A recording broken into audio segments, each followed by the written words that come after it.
the CattleUSA Daily Podcast. Today, we are welcoming on John Rodgers to the podcast with Western Video Market out of California. John is a member that we inducted into the Cattle Marketing Hall of Fame a few weeks ago just recently in Dodge City with the CattleUSA in conjunction with the King of the Ring contest.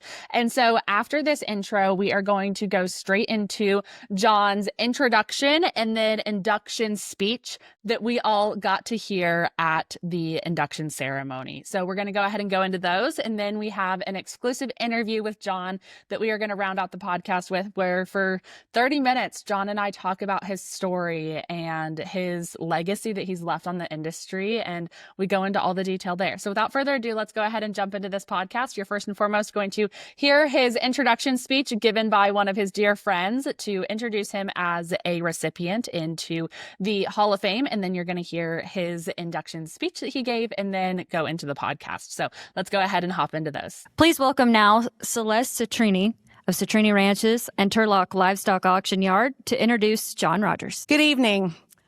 I am very excited and honored to be here to celebrate the wonderful contributions that these young men have brought to the cattle industry, as well as celebrating the good of American agriculture with all of you. Truly, there is no better life than the life we all live in the cattle business. When we first got word that Johnny was nominated for this award, they asked you to bring someone along to introduce them. Well, who better to do that than the ranching families he has worked alongside for 50 plus years? Family is and has been the cornerstone of John's business. My name is Celeste Citrini, and I will be representing those families in this introduction, along with John's grandson, Cole Anderson. John Rodgers is a prominent figure in the livestock marketing industry with a career that spans over 5 decades. Growing up on his family's farm in Visalia, California from a very young age, John enjoyed the cattle business, owning his own Black Angus herd as a young boy in 4-H. He started his auction career at age 14 and kicked off his lengthy career first selling drop calves for Art Martella in 1966.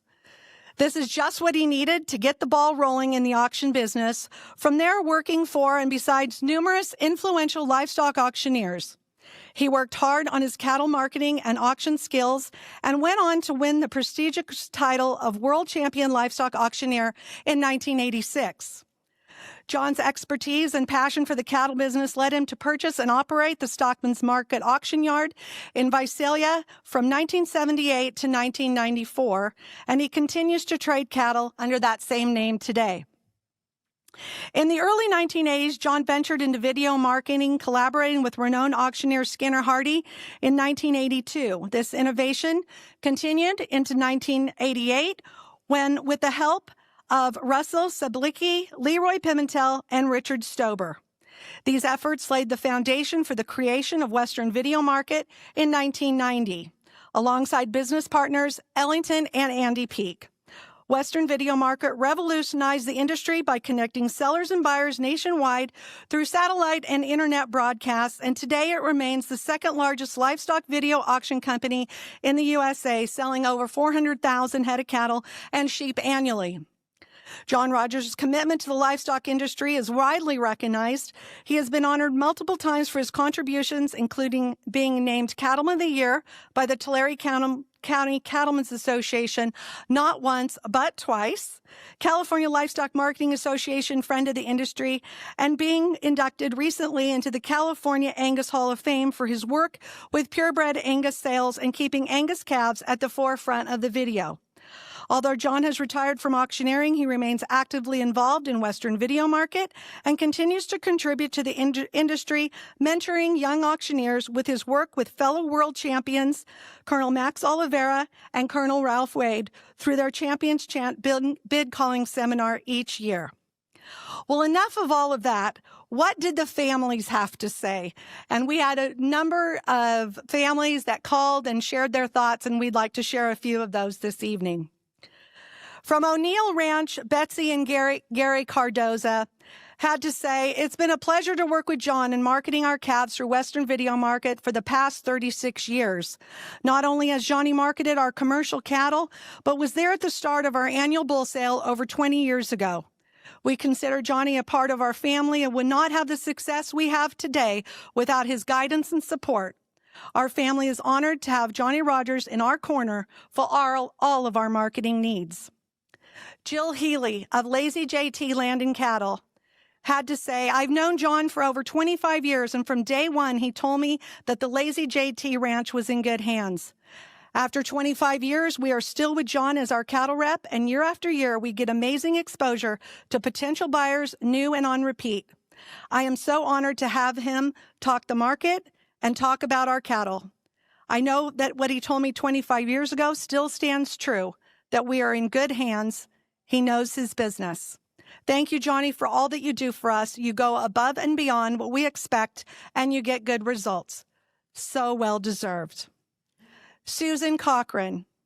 John is one of the most sincere people I've yet to meet. His integrity runs deep, and we are honored to have him marketing our calves. And we just have two more. So, Martin Echeverry of Diamond Cattle Company. Congratulations, John, on your induction to the Cattle Marketing Hall of Fame. John has been a great representative for our family-run cattle business for the last 20 years.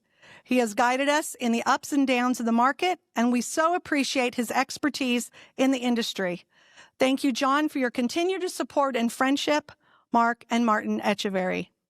And finally, another dear friend, Marty Williamson from the Boston Ranch, says that John's honesty and integrity stand out the most to me. When we started using Angus bulls, we were looking for suppliers we could trust.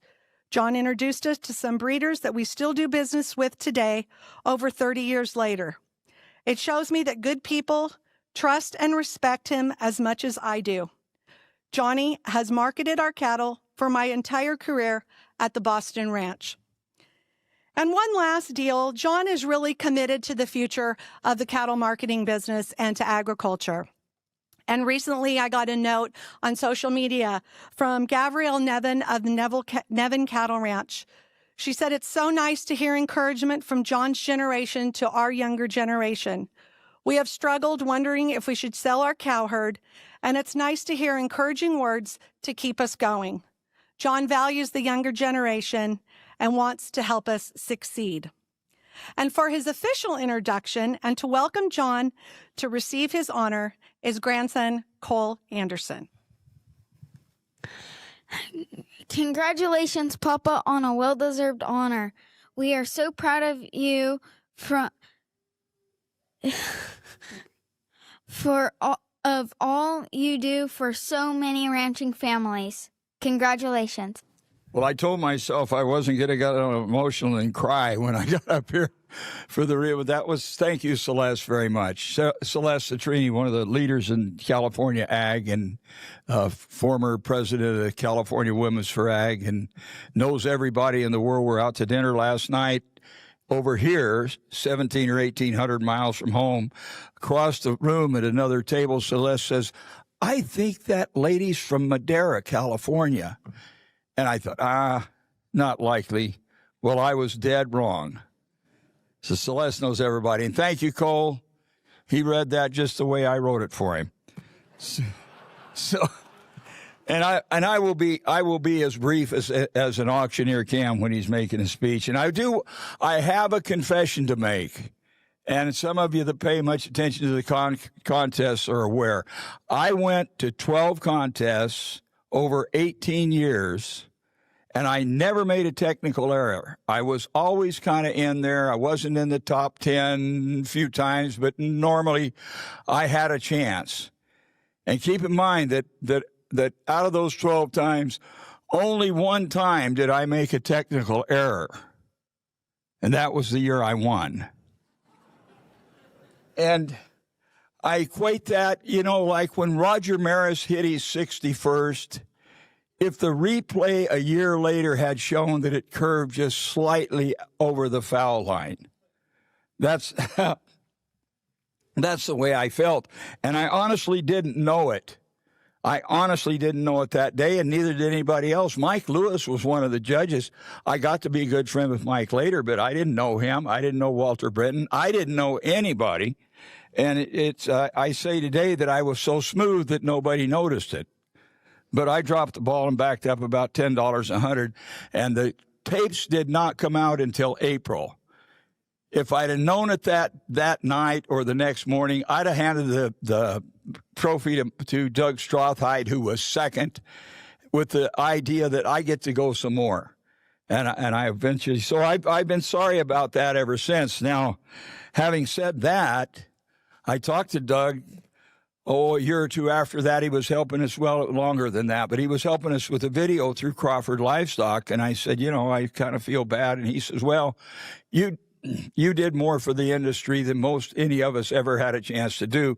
And I got to thinking, and that was true. I did an interview with CNN that went viral. When I won the contest, the auctioneer that won it had 2 days. He had the day he won it and the day that they picked the next guy, and he got to be the master of ceremony at the contest. I went to Kansas City. There was a guy there, and I think he was the head of the competition committee. And I'm not going to take a lot of time. I'm real happy to be here. And again, I want to thank the Winter family. But young guy named Randy Emmerich. His family owned the market at Norfolk, Nebraska, and I believe he was the head of the competition committee. And I went back there. I can't remember who the head of LMA was. Tim Rogers was my rep, and Mark Mankey was involved. And anyway, I sat down with them, had a lot of really nice-looking women working for him. I remember that. Anyway, I said, I would like to do something. Maybe we could go around some of these specials and like that. And well, what would it take? And I kind of told him we made a deal. I sold a sale in Dixon, Tennessee. I sold one and what is it? Asheville, North Carolina. I sold a sale there. I sold a sale in Brush. Sold a sale for my friend Pat Fitzgerald at the Stockton Livestock Market. So I feel like I'm the one that encouraged LMA to use their world champion more than just, we got this world champion, now come back in a year and help us crown the next one, which was seriously, I believe it was the way it was. And I kind of pushed them to let us do that. So I will take credit for that. And I will take credit for the fact that there's not just one video company in the United States also, because we were second and took me 3 weeks to find out what the heck an uplink truck was. And I really didn't know. How do you do it? How do you do this? And I struggled along for a couple of years, had 2 sales on my own that were broadcast, and I got a pretty good support. And I ran into if I'm a legend, Ellington Peak is an icon. He absolutely is. He's a getter. It's like I said earlier, he loves his fellow man. He enjoys his work. And like the guy said, if you love what you do for a living, you never work a day in your life. And Dale Carnegie said he never met a man he didn't like. I said, well, he never made some of the Packer buyers that I have to do business with. But that's Ellington Peak. I don't believe Ellington has ever met a man that he truly didn't like. And we owe all the success of Western Video to Ellington. And to give you an example, we had 180,000 cattle last week on one of the hottest markets that we've ever seen. And out of that 180,000, the guy that won the prize for the biggest single consignment from one ranch was Ellington Peak at 97 years old. So I want to thank, again, the Winter family. I love this business. I love the people in it. When I won the first time I was Cattleman of the Year for my county, I said undeserved but appreciated. I feel the same about this. Thank you all very much, and thanks to the Winter family again and all of you for being here. A special thanks to our colleague in Western Video who was with us from almost day one, Jack Hunter from up there at Crawford, and his lovely wife. We appreciate you guys being here. We really do. Thank you very much. Thank you, ladies and gentlemen. John, welcome to the podcast. We are so excited to welcome you on as one of our Hall of Fame inductees and just get to chat with you today. I would love to first and foremost start out and just take me back to that first drop calf sale in 1966 where you were 14 years old and selling your first sale. What do you remember about that day? Yeah, actually, I was younger than 14, and it was in 1960. I think I was an eighth grader then, so it would have been about 62. And I worked for Art Martella in 66. I was just about to graduate from high school. When I really sold my first drop calf, there was a sale in Hanford called Otis Stockyards. It's gone now. It was right next to the Overland Stockyards. They were right side by side, and I was there. I used to buy a few drop calves and raise them, and there was an auctioneer named Tony Machado. Tony Machado weighed 400 pounds, literally. I was 12 years old and probably weighed about 80 or 90 pounds, and my brother was an auctioneer, and somebody mentioned to Tony, I bought one calf, and they said that boy's brother is one of the better auctioneers around. And he said, well, come up here. And so I got up there and I sat in front of Tony, who was just a massive guy, just a giant of a man. And can you sell some calves? And so I did. And so I went back. I was during the summer, and I went back every week. Oh my goodness.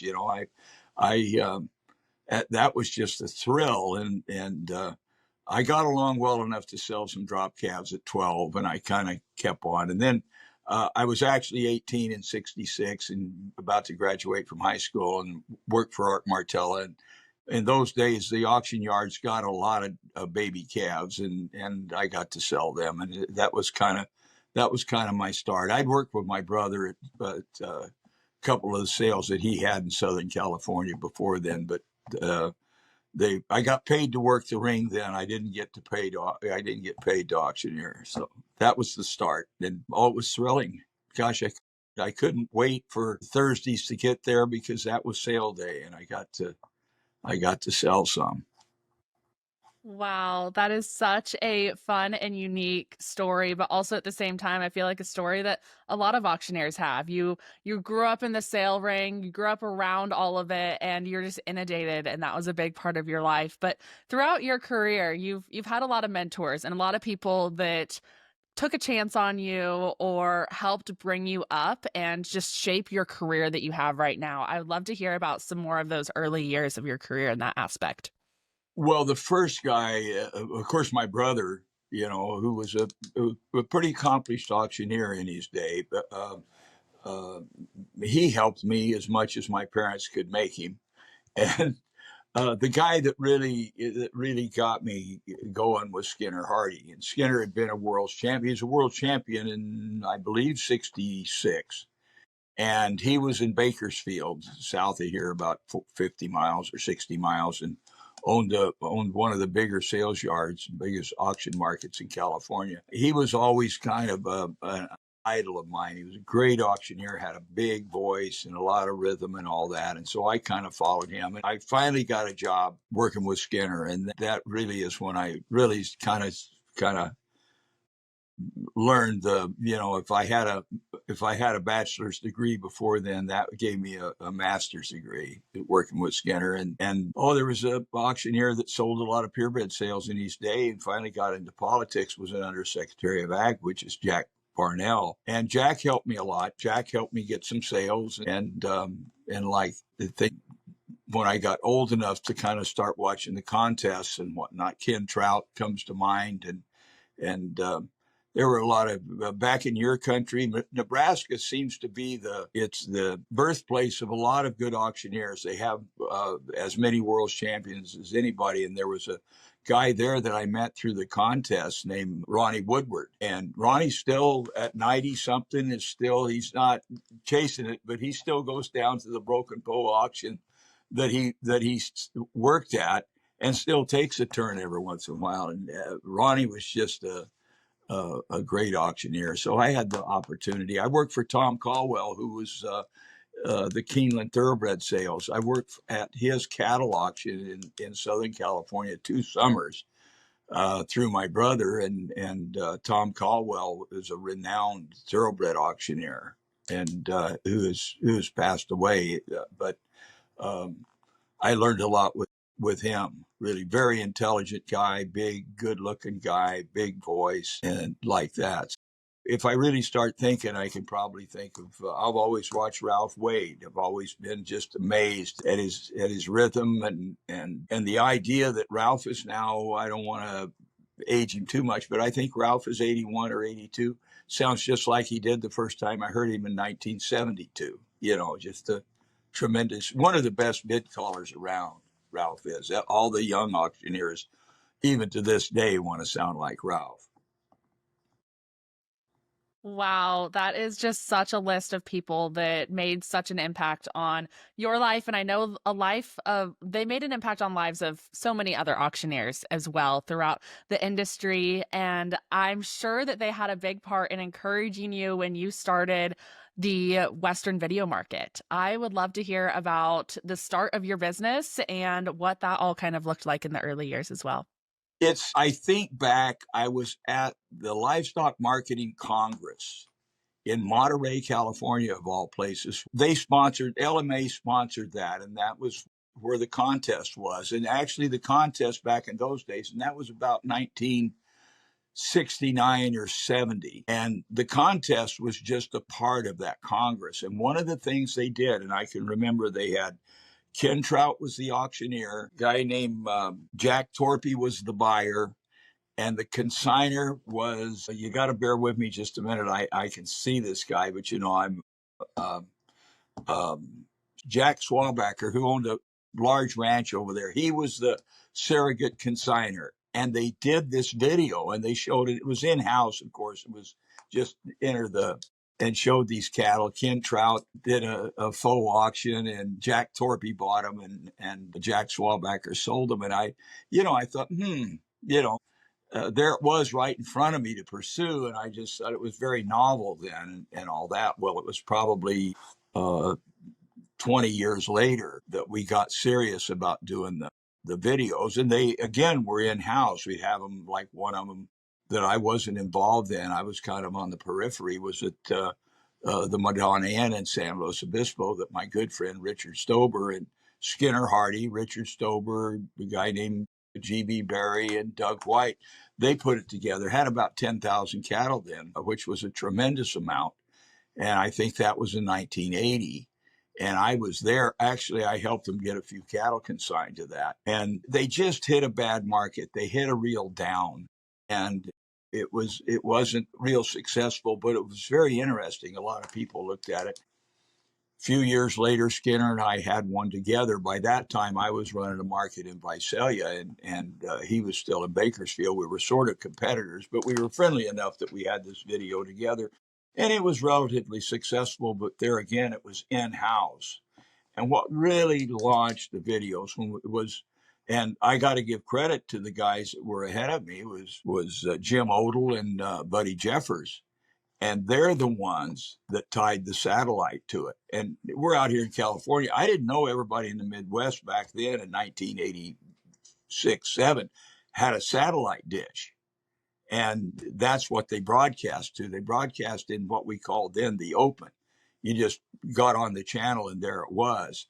And so I had a friend in Idaho named Russell Sablicki, and I don't remember, there was a reason. I thought, I've got to do something to kind of generate some, what do we do now, And he said, why don't you have a video sale? And I thought about it. I had another good friend, Leroy Pimentel from Las Vegas, was a good friend of Russell's, actually. And of course, Richard Stober. And I talked to them and yeah, we'll have a video sale. And, okay, how do you do it? I didn't know. I called the local news channel and I said, hey, how do you do this? And well, you got to get an uplink truck. Well, where do you get one of those? Well, the closest ones were in Southern California. And so I called around, and they also recommended a production company to me. There's a couple of guys that had worked for them. One of them was their farm editor named Dave Brown. And, get a hold of these guys. They've got Ag Tech Productions. And so I called them, and they kind of took it from there, and we got it on the satellite, got it on the bird, as they said. We had our first one. We hope to have 6,000 cattle. I think I probably had 5,000 and maybe hedged a little bit about how many we had. And it was pretty successful. We pretty well got them all sold. And back then we had 3/4-inch tape, which meant we had a camera that probably weighed 60 pounds that we had to carry around. I had 2 sales, one in 88, one in 89. And in 89, Ellington was there. And January of 90, the California cattlemen had their cattlemen's convention at the Disneyland Hotel in Disneyland in Anaheim. And Ellington was there, and he said, "What are you going to do?" I said, "Well, I'm going to have one."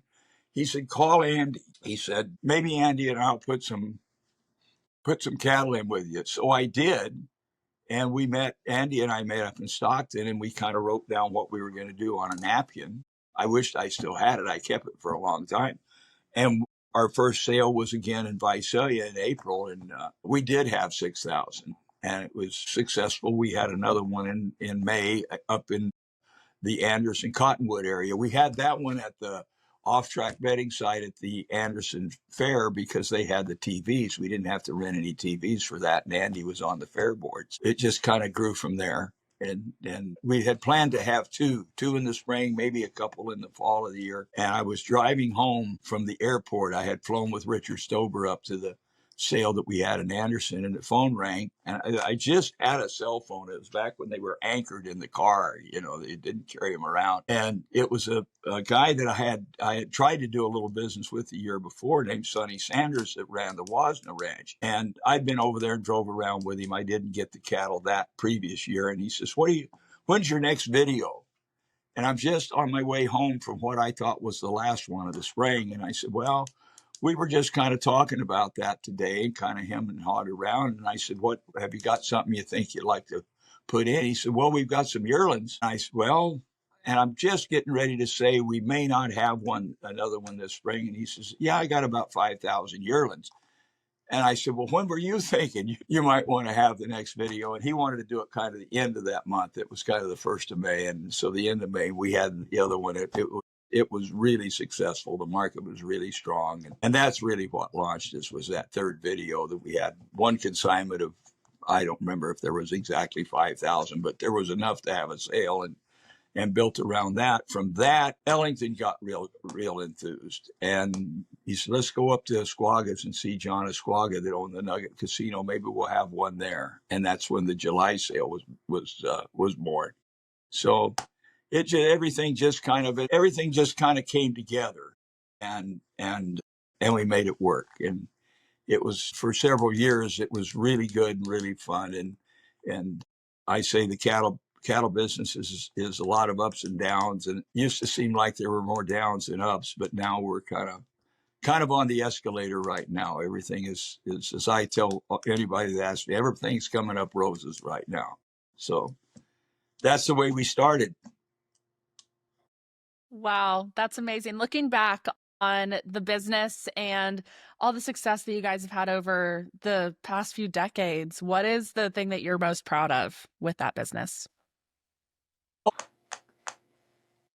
Gee, there's a lot of things that, just the acceptance. And I don't know if you heard my presenter. I had a few people that I'd done, sold cattle for: Jill Healy, Marty Williamson, Betsy Cardoza, and Susan Cochran. They're not my biggest consigners, but they've been with us. Marty, I think, has been with us since day one. And you just have people that depend on you, and you feel like that you're doing a good service for the cattle industry. And I didn't leave the auction, because the brick and mortar auction that I had, because of the video, as a lot of people think. I left it because it was hard to make a living in it. And back then, the cattle market wasn't anything to write home about. And I could devote full time to the videos. And a lot of people thought, well, the videos are going to take over the regular brick and mortar cattle auctions. And I never thought that. There's always going to be a place for the weekly auction. Just the facility, and I knew they had a nice yard. I knew that. I never had been there before, but it was just, it was an amphitheater, just how big it was. And everybody there in a blue shirt, it was just, they're going to be there and they're going to run a lot of cattle, and they're always that. And so, I think that the videos in a way kind of sort of complement that, because it doesn't matter if you sell your cattle at home, or you sell your cattle through a brick and mortar auction, or you sell your cattle through the video. Far and away, especially with today's market, you need to sell them where people are going to bid on them. I got a good friend that had always sent his cattle to the Turlock, which is a real viable auction in California. It belongs to my friend Max Oliveira. And somebody came along and offered him, what he thought was a lot of money at the time. And I thought, gee, it just left probably $10 or $15 on the table. And so you better send them where people can bid on them today, because I'm supposed to be a student of the market. And if you ask me what a load of 800-pound yearlings would bring today, I'm not sure I could tell you. My stock answer is they'll bring more than they've ever brought. In your whole life, they're going to bring more than they've ever brought. So put them somewhere where people can bid on them. And I believe in the auction market. I believe in the auction method. It's really odd, because I had a dad that absolutely hated to pay a commission. And when I was growing up, we sold most of our cattle at home. We bought a lot of cattle at the auctions, but we sold most of them at home because my dad didn't want to give the 3 or 4 or 3%, I think back then it was. And after my brother and I got involved in the auctions, it was a little easier to get him to send them, but not much. He's still worried about the 3%, but they, guaranteed money, immediate check. And I'm involved in a couple in the orange citrus business. I've got a little orchard, and my friends that are involved, like in the walnuts or the cotton or whatever they're growing, the way they market is just, you just take what you can get. You don't get paid for probably months, and you got to pay to pack them, it's like 20%. And people in the cattle industry that complains about our 2% commission, I think, gee, and immediate payment. If I had to have some money today, I could convert my cattle into currency, and it's not another commodity in the world that's like that. Yeah, 100%. You're really big on just bringing up that next generation. You've got a gaggle of grandkids running around, and we actually got to meet Cole when we were in Dodge City as well. He was part of your acceptance speech. What is it like passing down all of the knowledge to your grandson Cole, all of the other individuals within your next generation, and how do you kind of like see yourself in them as well? Well, I started young, and I got a lot of encouragement from some of the older generation, not a lot from some. And, some of the guys that I sold cattle to when I was 17, 18, 19 years old were pretty grumpy. And so I try, if somebody that's enthusiastic about the business, I try to give them a hand if I can. And you say a gaggle of grandkids, actually I gotta be honest, I got one. And my daughter married into a family, I call them the Dutch kids. And there's 4 children that are my son-in-law, daughter's age. And there's 4 kids, and they've all got kids. Well, they're around, like my grandson's birthday party was 27 kids, I think, in the backyard running around, some of whom are related to me through marriage. And one of them was with my grandson back there. His name's Cope. His grandfather was my daughter's brother-in-law, and she was married to his brother-in-law, and just a big, great, nice old Dutchman, and passed away sort of young. And so his grandkids are around, and I've kind of surrogately adopted him. And as far as my grandson, whether he wants to be in the auction business or not, I don't know. We make sure he's got a few cows and junior rodeos a little. I don't think he's focused yet on what he wants to do, which at 11 or 12 years old is probably okay. Yes. What's one lesson that you would die a happy man if you left that one lesson with your grandson forever? Oh, it's easy. Never give up. You know, it doesn't mean never change, but if you've got a dream,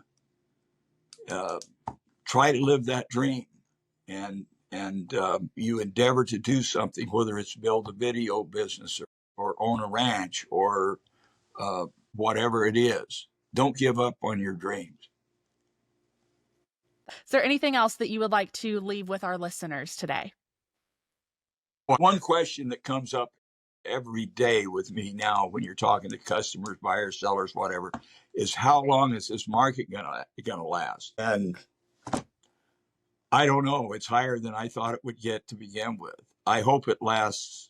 You know, it's the first time, I think, with a few exceptions, it seems that our industry had been a series of kind of ups followed by some pretty severe downs. I don't know. Our numbers are short.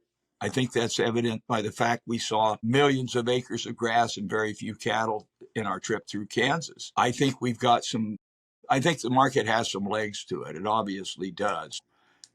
I think if the market would happen to break, it's going to be over something that's not on our radar. I think we've got 2 or 3 years of pretty good sailing. It may not be 240, 245 fat cattle. Maybe it's going to, but hopefully I think north of $2. And that's the question I always get. How long is it going to last? Of course, like Ellington says, we hope it lasts forever. That's probably, but there's a lot of things going on. The tariffs are a positive for the livestock industry. And I didn't realize a couple of things. I didn't realize that, and you could check this because I'm even a little skeptical, but I was at a meeting at our video in July, and IMI sponsored a symposium, and a speaker there said, you know, today we're producing more prime beef than we are select beef. I didn't know that. I think that's a real positive. I think one of the problems we had is we kind of changed our grading system in 1978. And so the quality of our product wasn't quite as consistent. The fact that there's as much prime around as is select today, I think is a plus. I think the tariffs that the greatest president we've ever had wants to instill, and some people may not agree with that, and I'm not sure I agree with it 100%, but the tariff things and a lot of the policies of the present administration I think are positives for our industry, and something that we've needed to worry more about our domestic manufacturing and agriculture and all that. My whole life, I think we've always been kind of maybe a little bit the stepchildren, and now we're, you know, what we produce in ag is something that our government can use. I don't want to say weapon, but as a influence to get other countries to do what we want them to do. And I think the Europeans, for example, they're going to buy some beef. Another thing I didn't realize is that we have always kind of been inundated with Australian imports. From my first memory of worrying about things like that, it was the Australians sending their beef here. What I didn't realize is they bought none of ours, none. And that changed. And that's a change for the better as far as the American cattleman is concerned. That's one of the things that I'm always asked about is what about the market? You know, well, I think obviously we're in good shape today. I think we'll be in good shape for the future. There's a lot of things you can do to protect yourselves, these LRPs and like that. One of the things that surprised me about the video, we can sell one clear into next spring if you could tell me what they're going to weigh and all that. We sell cattle in July to come in December. That's about as far out as we get. And I think that's a big advantage to, like the Nevada ranchers that raise a lot of these light calves that deliver in the early winter, that you can sell them this summer and lock down your price and deliver them in December. So I appreciate the time, and I appreciate you reaching out to us. And I wish everybody the best of luck and keep them good. And here's hoping that for good markets. Yes, absolutely. Well, John, thank you for your time. And to all of our listeners out there, we will see you all next time on another episode of the Cattle USA Daily Podcast. Have a good one, y'all.